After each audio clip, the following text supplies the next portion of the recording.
Hello all, I hope you're having a great weekend so far and a great Sunday. We're coming towards the end of the weekend and we're about to start a new week. So on this session, what we're going to be doing, we're going to be breaking down the trade I've been holding for about a month now. It's doing good numbers, we're in very good profit in regards to our risk to rewards also. And what I'm going to be doing is breaking down exactly how I got in, why I got in, and why we've targeted the areas that we've actually targeted so far. But before that, as you guys have probably heard or seen, I've been promoting it around the place. We are having an opening day on Sunday the 11th. So as you can see from the poster here, okay, eagerly anticipated. Some of you guys have been seeing stories on Instagram and things like that. And the YouTube channel will definitely be active, more active in due time, where I'm posting out a little bit more case study kind of things rather than trade of the week. So if you do want to come down on Sunday, you can see the address is here, 10A Bourne Court in Woodford, postcode IG8HHD. So if you can come down on Sunday from 4 p.m., I definitely would advise you could do that. It would be great to see some of you in person, kind of talk to you about what we're doing here and the new projects we're launching. So if you could come down, definitely do so. So again, Sunday the 11th, 4 p.m. I'll definitely be excited to see some of you and put some faces to some names. So definitely come down if you can. So in regards to USDCHF that I've been holding for about a month now, okay, it's been a good trade. Okay, twin traded it, got in a very good entry as you can see here. And then what we're going to do is just literally break down exactly why we got into there, why we target the area that we've just reacted off, and what we're looking to do going forward. Okay, so when I initially looked at this, okay, you can see the print screen here. Okay, June the 2nd is when I actually print screened this. And I was saying I was looking to buy bullish into here. I didn't kind of work out the exact entry and everything else, but just looking at the weekly time frame, from there we could see exactly what we're trying to do. Okay, we had market structure breaks, we had IPAs all over the place, and we just thought, yeah, why not? Best case scenario, let's target these IPAs and see what we can actually do with these IPAs and take these trades. So let's break it down. Okay, let's go into our charts. Okay, as you can see here, okay, same kind of movement. Was looking at a weekly, we had this weekly IPA, which is why we targeted area first, and then we was looking to see if we could potentially push up into this 99 level over here. So first things first is we focus on the market structure and this supply zone in here. Very, very key thing. So we know this is supply, okay, because this is the last bullish candle before we actually shifted back down into our demand zone. Okay, so we see these kind of things. Understanding where you are in the market is the key thing in regards to actually getting entries and understanding what the hell it is that you need to be doing at what time exactly. So we had this key demand zone, which is the structurally low, that actually pushed it to break structure over here. So once we did break structure through here, we already knew the markets are looking to kind of push up. We had this break of structure, okay? And then from there, we observe what was actually going on in the market. We see our supply zone in here, big shift, big engulfing candle leaving this IPA over here. And then we come back to our demand zone that initially pushed us and triggered us to actually break structure high over here. So simple Fibonacci we could do is just from this low to this high, and we get bang on into our, as you can see, 89%, okay, bang on into that zone over there. So that's our premium pricing that we like. Okay, you can see 71, 79, and then 89 highlight green because that's the ultimate premium zones that we like. Okay, so we tapped into that perfectly. So from there now, we see the reaction. So now you're probably thinking, did I take this on a weekly? Of course not. Okay, so how do we break this down? Let's go into the smaller time frames. Firstly, okay, we can see the structure on the daily. Okay, we made this structure low over here, then we broke structure. I'm going to delete this now. Broke structure, made this new high, and then we expected our return to our demand zone, right? So I'm going to delete this demand zone also now. And then as you can see, as last week happened, okay, the NFP, we tapped into our zone right here and got that reaction to start potentially shifting down again. And when we look at the DXY, we see basically exactly the same kind of thing. So these are the kind of things that you look for to actually identify a trade and then take it long term. But you're probably still thinking, how the hell did I get the trade from here? Okay, and this is what I mean. When we say the markets are fractal, everything we see on a bigger time frame, we will see on a smaller time frame. It does not matter if you're on a 1 minute or the 1 month. The charts are going to look exactly the same because we understand the markets are fractal, meaning they look the same on every single time frame. Okay, the only difference is obviously if you're trading in a monthly and you're trading in a 1 minute, the pip range is going to be way bigger or way smaller, right? So when you're looking at these kind of things, you already understand the market is going to look all the same because they're all algorithm based. Okay, the algorithms are just built to do what they do. They're robots. Okay, robots only understand zeros and ones. It's as simple as that. They get programmed to do a certain task. They have no emotion and just get on with the task. And as simple as that. Now, in regards to your trading, why is it so important?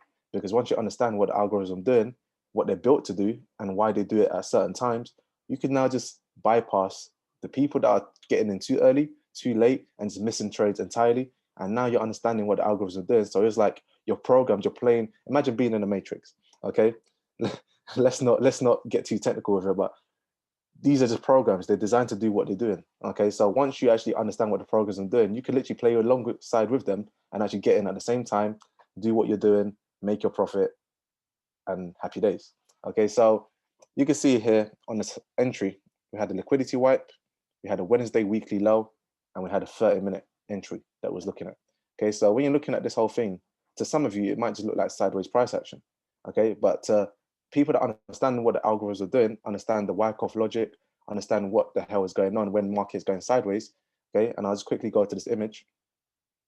Okay, when we see this, we understand what the hell is going on. Okay, some of you might not be trained to see this because you haven't learned exactly what is going on and what it means in regards to whereabouts in the market you are. But once you start fine-tuning your trading and you understand exactly what it is that we're teaching here, then you start to understand exactly how we get entries like this. And some of you are still probably looking, thinking, how does it make sense? How did you get in? Why is the risk so small? Why is the reward so big? And this is exactly what we teach week in, week out. Okay, so we see this liquidity wipe in here. Okay, why is it a liquidity wipe? Okay, we had a structural low. Okay, we had this low point here. Okay, and you notice how price just very, very, very tiny dips below that structural low. So now we've got a liquidity wipe because if anyone's stop loss is below this, what would happen? They'll be out of the trade. And it only literally dipped down for how much? It dipped down by 3 pips. 3 pips takes out anyone that had a stop in here or even break even. Okay, so once we understand that, we say, cool, how do we get into this trade? Okay, and some of you are probably saying, oh, we understand there's a institutional candle here, order block, whatever it is that you call it, because some of you do watch YouTube videos and you want to learn everything for free, which it will never happen because no one will teach you everything they know for free on YouTube. I mean, yeah, someone might be generous enough to do it, but you're going to take in partial information. Okay, so some of you might be thinking this is the last down candle, I'm going to risk 20 pips, 30 pips, wherever it is, but no, that's not the entry you really want. Okay, what you really want is to take it down a notch. You want to say, I understand that on a 4 hour, this whole area was a wick. On a 1 hour, it was a big candle. So can I break it down even more? Yes, you can. Okay, boom. You see this candle in here. So rather than now taking 20 to 30 pips of stop, all you really need is, okay, about 7 pips. Okay, to make it extra safe, about 10 pips. Because you know, once you break down below this, it's totally invalid for price to now shift up. Okay, it can shift up after, but for this specific trade, it wouldn't make sense no more. Okay, so you can see I put Wednesday weekly low here. Okay, and this is another thing, time and price that we teach. Okay, obviously I'm not going to teach it here, and we haven't really got the time for that anyway. But we had that Wednesday low through here. Okay, 9th of June, you could backtest it, you could check what day it is, whatever it is. But we knew Tuesdays and Wednesdays are the ideal days for our trading. Again, these are things that we teach on a more advanced class. Once you actually want to book, you'll find out exactly how we do these things. But Tuesdays and Wednesdays are very interesting days because we also know that those are going to be the weekly cycle days that you want to be in trades. I want to break it down so much, but again, my partners won't let me. Okay, so we'll break it down in due time. Once you actually maybe come on board, you come into a session or something, you understand exactly what it is that we're looking for here and why we're looking for it on a specific time and a specific day of these moves. Okay, so Wednesday low in here. Okay, we had that. Okay, 4:30. I mean 4:30, 2:30 had that low in here, New York session, and then London session in here. We get our move to shift up. Okay, so these are the kind of things. Time and price is what we base everything we do on. Okay, so simply from that, you see the entry, you see the results. Okay, let's go back to the 1 hour and daily. Let's go to the daily actually. Okay, through here, we know we had that weekly IPA. Let's go into the weekly. Okay, you see clean weekly IPA just through here. Let's zoom right into it. Okay, from this wick to this wick, nice IPA through there. So when we was targeting our first TP, we said, let's just target this IPA over here, okay, on a daily. Okay, you see it very, very clean. It just taps that area, literally just taps it. Again, you're probably thinking, why did I choose that area again? You start to understand some psychological numbers. Okay, so 92, 750.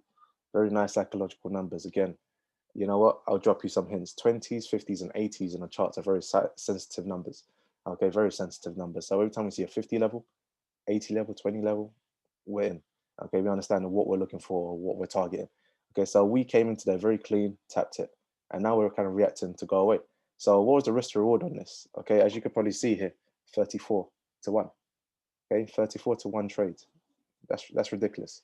Okay, absolutely ridiculous. So from just understanding our market structure, understanding we've had a dip, we've had a liquidity wipe, we had a breaker structure, we understand the whole concepts all mixed in together to now make our trading bias.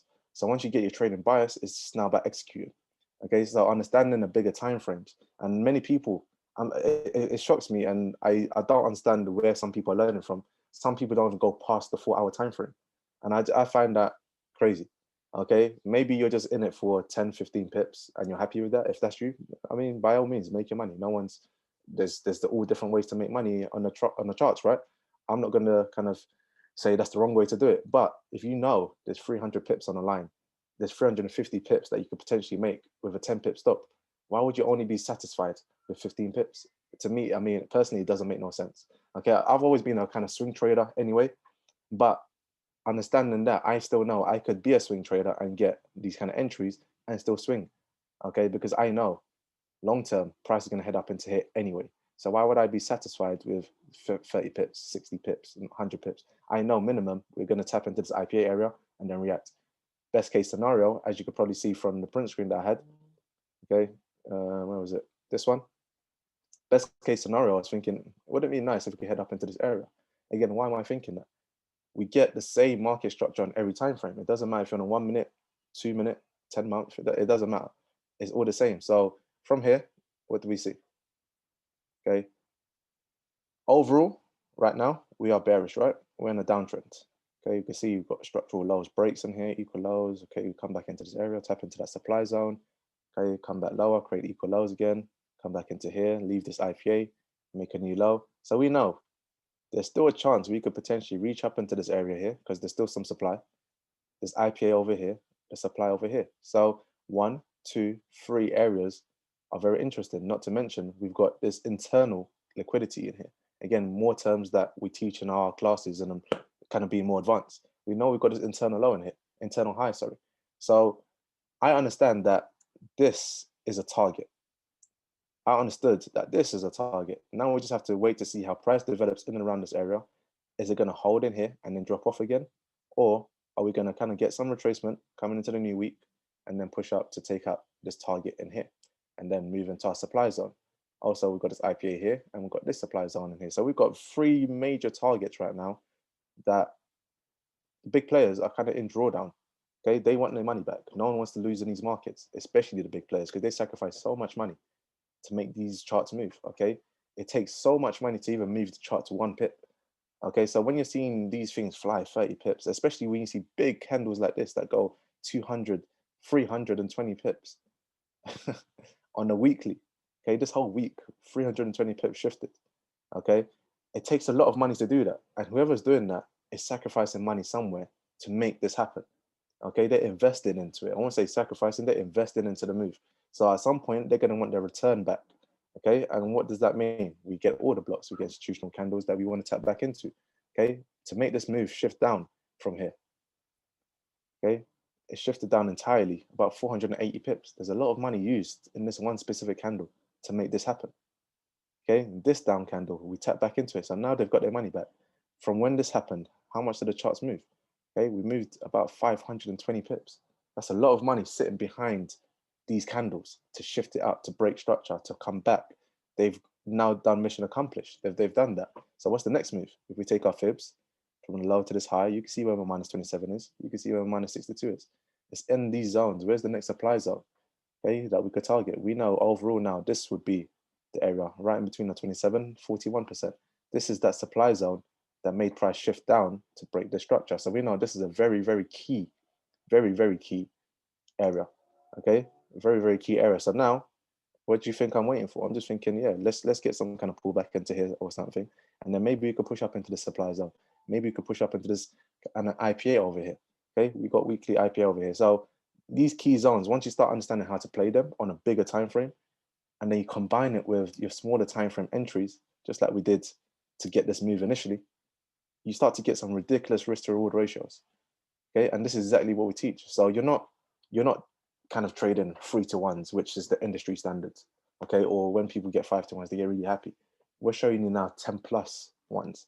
Okay, it becomes ridiculous. What you could do with this information, what you could do with these kind of entries. Okay, even if you've got £100 account, £500 account, £1,000 account, if you keep on getting these kind of trades consistently with minimal risk, let's just say you even lost 10 trades. Okay, let's use this example. Okay, we see 10 pips stop loss here. Let's say you lost 10 trades and you use the same lot size. Okay, you'll lose it. Let's just say you use the 0.10. Okay, you lost 10 times. Okay, maximum you're kind of risking in here. Okay, will be about £100. Okay, literally. So let's imagine now you're doing this consistently and you're getting minimum. Let's just say, because right now this is, let's get this down. So the rest of the reward is so big I can't even get it from the top here. Okay, so let's just say you wanted to just target this area and you said, you know what? Yeah, let's go halfway. Okay, so now you got a 15-to-1. Even that's ridiculous. Okay, let's say you already went for, okay, a 10-to-1 in here. Okay, 10 pip risk, 100 pip gain, 10-to-1. So for, let's just say the best way to I always explain this is if you lost 9 times and then you won once, you get all your money back with this kind of risk to rewards.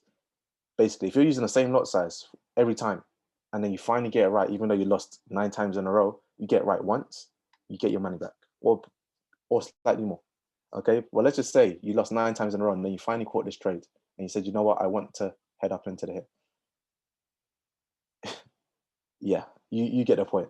And this is why risk to reward is so important, and this is why our entries are so precise, and this is why you can literally just tap off these areas. Okay, so these are the little things that we teach consistently, and how you get your crazy risk to reward trades that you see people posting all the time, but you're not too sure exactly how they got the entry or how they even found a trade like that. It's happened all the time. Okay, there's various examples I could show you, but yeah, I just wanted to break this down on this USDCHF specifically. Okay, you see the entry here, very clean entry. We twin traded it. I've took 80% partials off this trade. Okay, left this 20% running, and then we'll see exactly what happens. Okay, in here, once it tapped into our zone on Thursday, Friday, I just thought, yeah, that's enough. I'll take 80% off it now. I'll leave 20% on the line, and then I'll see what's happening.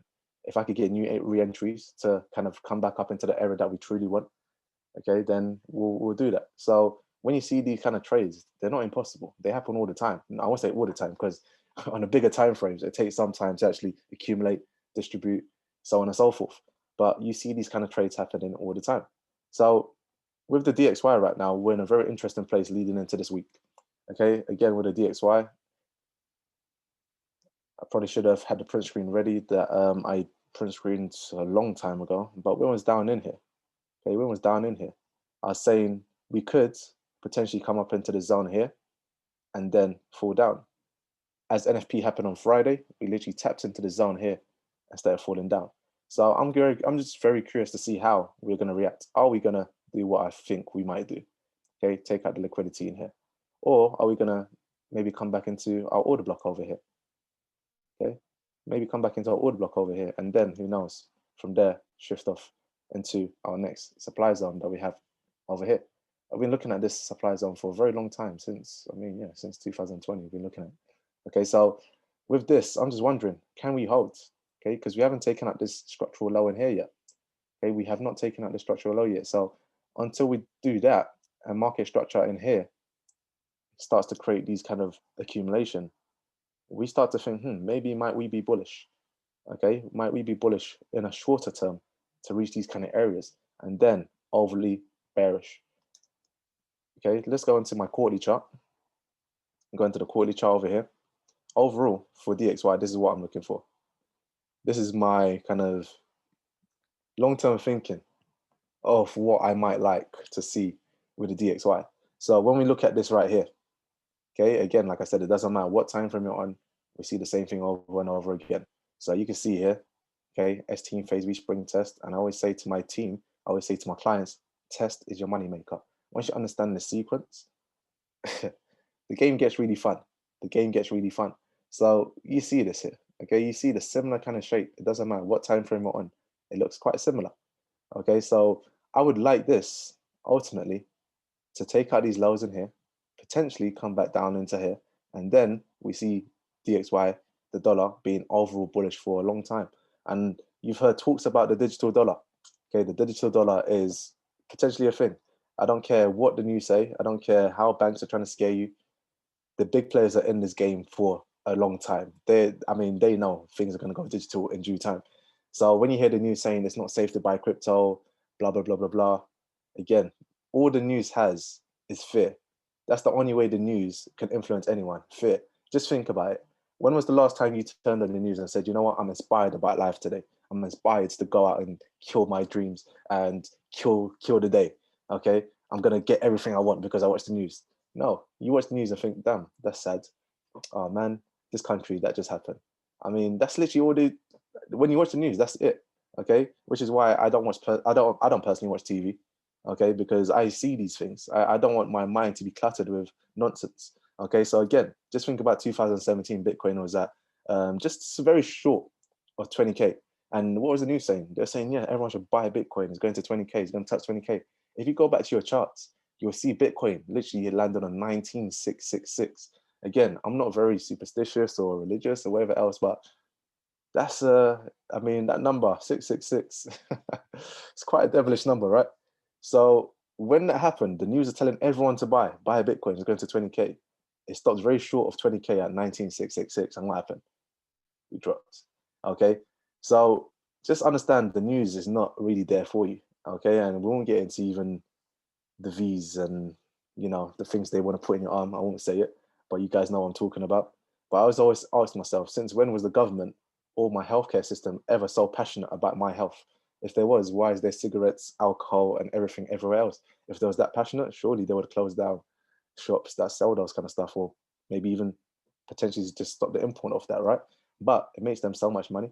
And then you ask yourself, why are they so like so determined to make everyone get that thing in their arm? Okay, again, these are kind of questions, and these are the kind of things that we see in our charts. Okay, so sometimes we can even predict what's going to happen. Okay, again, these are things that I show my clients time and time again. There's many print screens I've got that I could potentially show you too, but you guys have probably already seen it if you follow my YouTube. Then yeah, these are the kind of things you see. But understanding the market structure, understanding the institutional order flow, these are the things that's going to take you to the next level. Understanding when to execute, how to execute, these are the kind of things we teach on a regular basis. So let me actually show you Bitcoin. Okay, let me show you Bitcoin. And we'll talk about 2017. Okay, let's go Bitcoin. Okay, and currently right now, I'm a little bit bullish on it. We caught some buys. We're just thinking potentially we could rebound. Okay, let's go on to the monthly. Okay, we go to the monthly time frame. Okay, so potentially, my thinking is potentially if we do not be bullish from where we are right now, which I do expect us to be, let's just remove all drawings. I do expect us to be partially bullish on here. I mean, this is a very weak order block, but we're seeing some forms of accumulation in here. So potentially we could rise up. If we do not, bring back our drawings, I think we should be short-term bullish, and then potentially we could come back potentially to 12K. And that's what I'm looking at now. I'm just thinking, oof, that'll be very interesting. I mean, obviously everyone would like it to keep rising, just keep going to the moon, as everyone says. But I mean, we all know this is not balanced properly. What have we done? We've created liquidity over here. What do we know happens to liquidity in due time? I mean, you can refer back to this. Okay, liquidity gets created on purpose. We take it out, break a structure test, and then we're truly ready to go up. So this area in here, I would not be surprised if we do take it out. But short term, can we be bullish? Okay, so on my MT4, okay, not on my investing accounts, but on my MT4, I've been kind of taking buys off these kind of levels. Okay, not from the support because that's not what we do, but understanding the smaller time frames. Okay, we've had one entry in here, we went up quite nicely. had a second entry in here, went up decently, and I haven't really got a new one from here yet. Over the last couple of days, especially weekends, I don't look at my charts too much, but we see some forms of accumulation in here. So can we potentially come back into the supply zone over here, and then who knows, maybe shift back to 12K? Or are we going to keep shifting to potentially 80K plus? And now this is what we're looking at potentially happening. But right now, I am bullish overall on cryptos. Okay, it might not be long-lived, but as we all know, yeah, it's an interesting time to be in crypto, especially with ETH. ETH is my favorite personally because I see gold and Bitcoin are basically like the same thing. Okay, Bitcoin is like gold. It's very nice. It's there. It's worth a lot, but it doesn't really do anything. Okay, it just has value, and people see it's a valuable asset. Okay, ETH on the other hand is like having a smartphone. Okay, on your smartphone, you have plenty of apps. You could do this, you could do that. I mean, you've got calculator, you've got calendar, you've got whatever apps that you guys use, Tinder, who knows? Okay, ETH is that. Okay, ETH allows other things to happen. It allows apps to be built basically. Okay, by apps we mean tokens. Okay, so we see the DeFi space. Everything built under the DeFi space is basically built under ETH. With ETH, as we know, or some of you should know by now, okay, July the 15th, we're getting ETH 2.0, okay, EIP 1559. Okay, that's coming July the 15th. With that, you're going to see a lot of things, a lot of tokens potentially start to boom up. Why? Because the gas fees are going to be lower. If you use ETH right now, you know the gas fees are ridiculous. Okay, so we're going to get lower gas fees, which obviously is better because when you're making transactions, you don't want to pay a lot of fees for anything, right? So we're going to see this happen. And as you can see here with this risk reward ratio, same thing. It doesn't change no matter what we're trading. It could be Bitcoin, it could be USDCHF, it could be gold, it could be whatever you want to trade stocks.